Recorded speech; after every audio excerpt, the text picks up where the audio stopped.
Welkom na eenheid 3 leeruitkoms 5.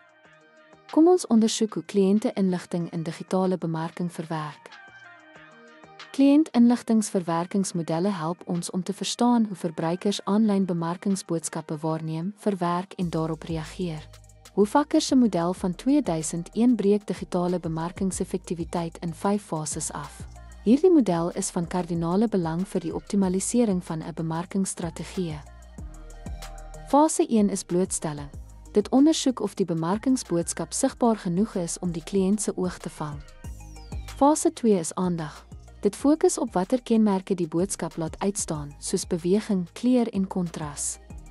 Fase 3 is begrip en persepsie wat evalueer hoe goed kliënte die boodskap verstaan en interpreteer. Fase 4 is toegee en aanvaarding en ontleed hoe oortuigend en geloofwaardig die boodskap vir die kliënt is. Uiteindelik, die 5de stadium is retensie, wat bepaal hoe onvergeetlik die advertensie of webwerf oor tyd is. Dankie dat jy gekyk het en sterkte met jou studies.